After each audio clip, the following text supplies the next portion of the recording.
अस्सलाम वालेकुम दोस्तों, अमेज़न FBA का बिजनेस मॉडल है तो कमाल का।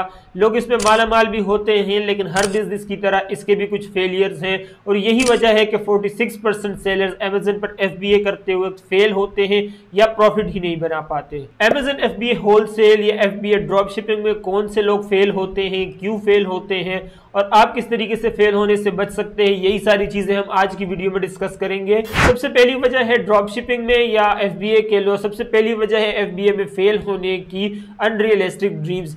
जब से पाकिस्तान अमेज़न की सेलिंग कंट्रीज की लिस्ट में शामिल हुआ है तो यहाँ पर काफ़ी सारे लोगों ने इस तरह के इंस्टीट्यूट्स खोल लिए हैं। तो खैर उससे पहले भी आपको इंटरनेट पर इस तरह के काफ़ी सारे गुरुज मिल जाएंगे जो आपको 21 दिन में पैसा डबल वाली स्कीम बताएंगे कि FBA में आ जाओ और 3 महीने के अंदर माला माल हो जाओगे। वेल ऐसा कुछ नहीं होता। अमेज़न FBA करते हुए 56% लोग जो फेल होते हैं वो इसी वजह से फेल होते हैं कि उन्हें इसी तरह के गुरुज ने अनरियलिस्टिक ड्रीम्स दिखाए होते हैं, जिसके पीछे उनके अपने मतलब होते हैं। वो ऐसे ही लोगों को तलाश कर रहे होते हैं कि उन्हें अपने कोर्सेज सेल कर सके और अब इन लोगों को पागल के लो या नादान के लो, इस तरह के लोगों के झांसे में आ भी जाते हैं। सोचने की बात है ना, अगर इतना ही आसान होता है अमेज़न FBA ड्रॉप शिपिंग करना तो हर कोई कर रहा होता। क्यों लोग 9 to 5 जॉब में सारी जिंदगी ख्वार होते, या क्यों लोग इस तरह के बिजनेसेस को डेवलप करने में सालों तक ख्वार होते हैं, जिन्हें डेवलप करने में सालों लगते हैं और अच्छी खासी मेहनत लगती है। हर कोई FBA सेलर बन रहा होता, लेकिन ऐसा नहीं है, क्योंकि हर बिजनेस की तरह अमेज़न पर सेल करने में भी आपको अच्छी खासी मेहनत और टाइम लगता है, और अगर आपको ग्रो करना है तो पैसे भी। इसलिए अगर आपको अमेज़न FBA ड्रॉप शिपिंग करनी है तो आप अभी से अपना माइंड क्लियर कर ले कि ये एक लॉन्ग टर्म बिजनेस मॉडल है। इसे एस्टेब्लिश होने में 3 से 4 साल लगते हैं।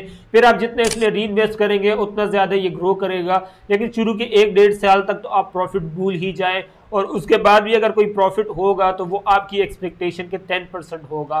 तो अगर आप में इतना सब्र और हौसला है तभी आप इस बिजनेस मॉडल में आए, वरना आप अपना टाइम और पैसा जाया ही करेंगे। अभी जैसे कि मैंने मेंशन किया कि FBA ड्रॉप शिपिंग में कामयाब होने के लिए आपको सब्र और हौसला चाहिए होता है, लेकिन अक्सर लोग ऐसे होते हैं जिनमें सब्र और हौसला दोनों होता है, लेकिन उसके बावजूद भी वो फेल हो जाते हैं क्योंकि वो अपने बिजनेस में री इन्वेस्ट नहीं करते। अमेज़न पर सेल करना, फिर चाहे वो FBA हो, FBM हो या ड्रॉप शिपिंग हो, आपको री इन्वेस्टमेंट करनी पड़ती है ग्रो करने के लिए, क्योंकि ये एक ऐसा बिजनेस मॉडल है जो वक्त के साथ साथ ग्रो करता है। अब अगर मैं अपनी ही मिसाल दूं तो मैं FBA और FBM दोनों करता हूं, लेकिन आप में से मेजॉरिटी लोग FBA ही करते होंगे। तो अगर आप सिर्फ FBA के बारे में इंटरेस्ट रखते हैं तो आप इस टाइम पर स्किप कर सकते हैं।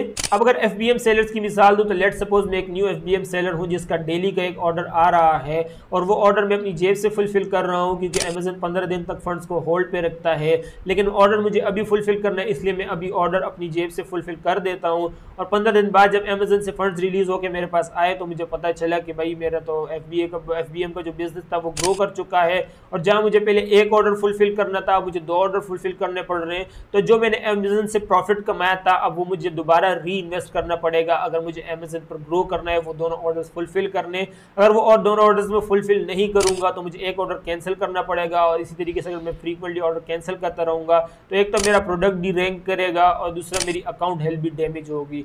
तो अब आप समझ रहे हैं कि किस तरीके से आपको री इन्वेस्ट करना पड़ता है इस बिजनेस में ताकि आप ग्रो कर सकें। अब आप में से मेजॉरिटी सेलर्स FBA सेलर्स हैं, तो मैं अगर FBA की मिसाल दूं तो लेट्स सपोज आप एक न्यू प्रोडक्ट लॉन्च करते हैं, और न्यू प्रोडक्ट लॉन्च करने के बाद आपने उसकी छोटी सी इन्वेंट्री अमेज़न के वेयरहाउस भेजी टेस्ट करने के लिए कि प्रोडक्ट परफॉर्म कैसे करता है, और आपका एक्सपेरिमेंट सक्सेसफुल रहा, आपका प्रोडक्ट अच्छे झट से बिक गया और आपका रेवेन्यू जो था अमेज़न से आपके पास आ गया वापस। अब आपके पास 2 ऑप्शंस हैं, या तो आप अपना प्रॉफिट जो आपने कमाया वो खा जाएं और जो इतनी इन्वेंट्री आपने पहले भेजी थी उतनी इन्वेंट्री अमेज़न के वेयरहाउस दोबारा बेच दें, और दूसरा ऑप्शन ये है कि आप जो है आपने जो इन्वेंट्री आपकी सेल आउट हुई, आपने जो प्रॉफिट कमाया वो सब मिला के और भी पैसे उसके साथ मिला के एक बड़ी इन्वेंट्री इस बार आप अमेज़न के वेयरहाउस भिजवा दें ताकि आपका प्रोडक्ट ज्यादा देर तक इन स्टॉक रहे। अब अगर आप पहला ऑप्शन चुनते हैं कि आप प्रॉफिट खा जाते हैं और छोटी सी इन्वेंट्री अमेज़न के वेयरहाउस भिजवाते रहते हैं बार बार, तो इससे होगा ये कि एक तो आपकी इन्वेंट्री झट से बिकती रहेगी, और झट से बिकेगी तो आपका प्रोडक्ट ज्यादातर आउट ऑफ स्टॉक रहेगा। आउट ऑफ स्टॉक रहने की वजह से एक तो आपका प्रोडक्ट डी रैंक करेगा, और दूसरा जब कल को आपको कोई कंपटीशन आएगी, कॉम्पिटिटर आएगा, वो देखेगा कि एक प्रोडक्ट है जिसकी डिमांड बहुत ज़्यादा है लेकिन जो सप्लाई है वो बिल्कुल नहीं है, हर वक्त आउट ऑफ स्टॉक रहता है, तो वो आपके कंपटीशन में एक नया प्रोडक्ट लॉन्च करेगा, और जो सेल्स आपके पास आनी थी वो सेल्स अब उसके पास जाएंगी। और एक वक्त फिर ऐसा आएगा कि आप अगर आपका प्रोडक्ट इन स्टॉक रहेगा फिर भी आपके प्रोडक्ट को इंप्रेशंस नहीं मिलेंगे, क्योंकि आपकी प्रोडक्ट के जितने इंप्रेशंस मिलने थे, जितने कस्टमर्स मिलने थे, वो सब आपका कंपटीशन खा चुका होगा। होगा। या अगर आप दूसरा ऑप्शन चुनते हैं री इन्वेस्टमेंट का, तो उससे होगा ये कि अगर आप बड़ी क्वांटिटी उसके बाद अमेजन के वेयरहाउस भिजवाएंगे, आपको पता है कि इस प्रोडक्ट में बिकना है, तो आपका प्रोडक्ट साल के 365 दिन इन स्टॉक रहेगा और ज़्यादा अच्छा रैंक करता रहेगा अमेजन के सर्चेज में, क्योंकि आपके प्रोडक्ट की क्वालिटी अच्छी होगी और डिमांड भी ज़्यादा होगी। डिमांड एंड सप्लाई दोनों बराबर होगी, तो आपका प्रोडक्ट ऑटोमेटिकली रैंक भी कर रहा होगा। और इसके साथ साथ जब आपकी इन्वेंट्री लो होती जा रही होगी तो आपके पास इन्वेंट्री प्लानिंग का भी टाइम होगा। तो देख रहे हैं आप किस तरीके से आपको इस बिजनेस में री इन्वेस्ट करना पड़ सकता है, फिर चाहे आप FBM सेलर हो या FBA सेलर हो, अगर आपको ग्रो करना है तो इसमें आपको री इन्वेस्ट करना पड़ेगा। एक बहुत बड़ी गलती जो अमेजन पर न्यू सेलर्स करते हैं वो ये कि उन्हें उनकी नज़र में आसान तरीका मिल जाता है कि वो अमेजन एड्स रन करके अपने प्रोडक्ट को सर्चेज में रैंक करें, लेकिन समटाइम्स यही अमेजन एड्स उनके लिए फेलियर का बायस बनती है। अब जितने भी न्यू सेलर्स हैं उन्हें इस चीज़ का इल्म नहीं है कि अमेजन एड्स काम कैसे करता है, इसका मॉडल क्या है, किस तरीके से आप एक प्रॉफिटेबल एड कैंपेन रन कर सकते हैं, ऑटोमेटिक और मैनुअल कैंपेन में फ़र्क क्या होती है, नेगेटिव कीवर्ड्स और पॉजिटिव कीवर्ड्स में क्या फ़र्क होता है। बस वो एक ऑटोमेटिक कैंपेन रन कर जाते हैं और उन्हें पता भी नहीं चलता कि कब वो अमेजन एड्स पर ओवर स्पेंड कर जाते हैं और जो बजट उन्होंने अपनी इन्वेंट्री के लिए या बाकी चीज़ों के लिए रखा होता है वो सारा अमेजन एड्स खा जाता है।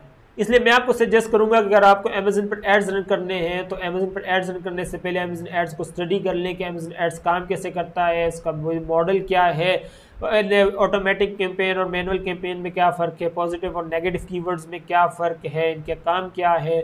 तो मैं आपको सजेस्ट करूंगा कि यूट्यूब पर या सेलर यूनिवर्सिटी में सारे आर्टिकल्स और सारे लेक्चर्स आप पढ़ लें, उसके बाद ही अपनी अमेजन पर एड्स रन करना, वरना आप भी जो है ओवर स्पेंडिंग का शिकार बन सकते हैं। अमेजन एड्स क्या चीज़ है और आप किस तरीके से एक प्रॉफिटेबल एड कैंपेन रन कर सकते हैं, अगर आप चाहते हैं कि मैं इसमें डिटेल में वीडियो बनाऊं तो मुझे नीचे कमेंट सेक्शन में लिख के बताएं, मैं इस पर डिटेल में वीडियो बना दूंगा। मैं अपनी मिसाल दूं तो ये गलती मैंने भी की थी। शुरू में अमेजन पर फास्ट ग्रोथ के लिए मैंने अमेजन पर ओवर स्पेंड कर दिया था, इसलिए आप देख सकते हैं कि मेरा एकोस कितना ज़्यादा हाई है, ये इससे भी ज़्यादा हाई था। लेकिन फिर बाद में मैंने कुछ प्रॉफिटेबल कैंपेन्स रन की जिसकी वजह से ये 100% से नीचे आ गया, वरना ये 120 से भी ऊपर था। नेक्स्ट वजह जो बाइस बनती है अमेजन सेलर्स की फेलियर की वो है शॉर्टकट या चुटकी में अमीर होना। वो सेलर्स जो अमेजन पर सेल इसलिए करते हैं कि उन्हें चुटकी में अमीर होना है, ये वो सेलर्स होते हैं जो चुटकी में फेल भी हो जाते हैं, क्योंकि अमेजन पर सेल करना एक लॉन्ग टर्म बिजनेस मॉडल है जो टाइम के साथ साथ डेवलप होता है, जिसे सालों लगते हैं। तो अगर आप कोई ऐसे सेलर हैं जो किसी ऐसे गुरु के अनरियलिस्टिक स्टोरीज के झांसों में आ गए हैं कि एक प्रोडक्ट लॉन्च करेंगे तो आप मिलियनेयर बन जाएंगे, तो ऐसा कुछ नहीं होता। अब ये मेरा खुद का आंखों देखा हाल है कि लोग ऐसे ही अनरियलिस्टिक ड्रीम्स देखकर इन गुरुज और इंस्टीट्यूट्स के पीछे भागते हैं, और ये गुरुज और इंस्टीट्यूट जाहिर सी बात है एक बारी भरकम मोटी फी चार्ज करते हैं, और इन्हें एक बारी भरकम मोटी फी देने के बाद जब इनके कोर्सेज में एनरोल होते हैं और कुछ महीने गुजरते हैं तो इन्हें पता चलता है कि भाई ये तो बड़ा ख्वारी और मेहनत का प्रोसेस है। तो जिस शॉर्टकट के लिए वो लोग आए होते हैं वो शॉर्टकट जब उन्हें नहीं मिलता तो वो अपना इंटरेस्ट लूज कर देते हैं, और फेल्ड अमेजन सेलर्स की लिस्ट में उनका नाम भी ऐड हो जाता है। तो अगर आप ऐसे ही कोई सेलर है जो क्विक रिच होने के लिए अमेजन पर सेल करना चाहते हैं, तो मैं यहीं पर आपका टाइम और पैसा बचाकर आपको बता दूं कि ऐसा कुछ नहीं होता। अमेजन पर सेल करते हुए आप मिलियनेयर तो बन सकते हैं, लेकिन वो पूरा सालों का प्रोसेस होता है, सालों की मेहनत होती है, उसके बाद जाके आप कहीं बन सकते हो। मैं खुद 4 साल से लगा हूँ, मैं खुद अभी तक मिलियनेयर नहीं बना, मेरा बिजनेस इस्टेब्लिश्ड हो गया, मैं प्रॉफिट भी कमा रहा हूँ, ग्रो भी कर रहा है, लेकिन मैं खुद अभी तक मिलियनेयर नहीं बना। तो आप खुद देख लें कि अगर मैं नहीं बना, 4 साल हो गए मुझे करते हुए, तो आप कैसे कुछ ही महीने में मिलियनेयर बन सकते हैं। मेजॉरिटी सेलर्स जो गलतियां ना करने के बावजूद भी फेल होते हैं वो सिर्फ इस वजह से कि उन्हें वो बेसिक नॉलेज और रिसोर्सेज हासिल नहीं होते जो अमेजन पर कामयाब होने के लिए आपको चाहिए होते हैं। जैसे कि अमेजन पर कौन से टूल्स और फीचर हैं, किस टूल का क्या काम है, किस फीचर का क्या काम है, कौन से टूल्स और फीचर आपकी मदद कर सकते हैं आपके प्रोडक्ट को सर्चेज में रैंक करने के लिए, आपकी सेल्स बढ़ाने के लिए। ज़्यादातर लोगों को तो कॉपीराइट, ट्रेडमार्क, वाइट लेबल और प्राइवेट लेबल प्रोडक्ट्स का भी नहीं पता होता। मैंने ऐसे लोग भी देखे हैं जो नाइकी के शूज़ उठाकर FBA कर रहे होते हैं। इसलिए मैं आपको सजेस्ट करता हूं कि अमेजन पर साइन अप करने से पहले अमेजन की गाइडलाइन, पॉलिसीज़ वगैरह सब पढ़ लें, स्टडी कर लें कि अमेजन की फ़ीस क्या होती है, किस तरीके से आप अपना प्रोडक्ट ग्रो कर सकते हैं अमेजन पर, FBA क्या होता है वगैरह वगैरह। और ऐसे लोगों को फॉलो करें जो आपके साथ अपने एक्सपीरियंसेस शेयर करें, जो आपकी फील्ड में आपसे ज़्यादा एक्सपीरियंस्ड हो। तो इस तरह के लोगों को फॉलो करें, इस तरह के ग्रुप्स में ऐड हों, ताकि आपकी नॉलेज बढ़े, आपके रिसोर्सेज बढ़े। जितनी ज़्यादा आपकी नॉलेज बढ़ेगी उतने ज़्यादा आपके चांसेस होंगे कि आप अमेजन पर ज़्यादा जल्दी ग्रो कर सकें। और अमेज़न के जो ये फेलियर के 46% हैं इसमें आप ना शामिल हो। ठीक है दोस्तों, तो ये थी सारी वो वजूहात जिस वजह से जो 46% अमेज़न सेलर्स हैं ये फेल होते हैं। आई होप वीडियो आपको इन्फॉर्मेटिव लगी होगी। मैं अपनी लिमिटेड नॉलेज के हिसाब से जितना अच्छा समझा सकता हूँ मैंने समझाने की कोशिश की है। फिर भी अगर आप लोगों के पास कोई और बेहतर रीज़न और वो वजह हो या कोई ऐसा एक्सपीरियंस हो जिस वजह से अमेज़न सेलर्स फेल होते हैं तो मैं आपसे रिक्वेस्ट करूँगा नीचे कमेंट सेक्शन में लिख के बताया, ताकि जो लोग ये वीडियो देख रहे हैं और कमेंट्स पढ़े तो ज़्यादा से ज़्यादा लोग आपके कमेंट से भी फ़ायदा हासिल कर सके और ये जो 46 का डिजिट है ये दिन ब दिन कम हो सके। दोस्तों, इस वीडियो से कुछ भी नया सीखने को मिला तो प्लीज़ वीडियो को लाइक कीजिए ताकि यूट्यूब के एल्गोरिथम को लगे वीडियो काम की ज़्यादा से ज़्यादा लोगों तक पहुंचाया जा सके। चैनल पर तो प्लीज़ चैनल को सब्सक्राइब कर ले। सब्सक्राइब करना बिल्कुल फ्री होता है, आपके सिर्फ 2 क्लिक्स होते हैं। आपके 2 क्लिक्स आपके किसी काम के लिए, लेकिन मेरे लिए बहुत बड़ी मोटिवेशन होती है कि मैं इस तरह का इन्फॉर्मेटिव कंटेंट आप लोगों के लिए आता रहूं। तो प्लीज़ चैनल को सब्सक्राइब कर ले और बेल आइकन पर क्लिक कर दे ताकि जब इस तरह की कोई मैं नेक्स्ट वीडियो बनाऊं तो उसकी नोटिफिकेशन भी आपको मिल जाए। अमेज़न पर 2023 में आप किस तरीके से स्टार्ट कर सकते हैं उसके रिलेटेड वीडियो मेरी यहाँ है। एआई का इस्तेमाल करते हुए, चैट जीपीटी का इस्तेमाल करते हुए आप अपने अमेज़न के बिजनेस को ग्रो कैसे कर सकते हैं उसके रिलेटेड वीडियो मेरी यहाँ है। सब्सक्राइब करने का बटन नीचे है। इस वीडियो में इतना ही। आपसे अगली वीडियो में मुलाकात होगी। मैं हूं ज़मान। अल्लाह हाफिज़।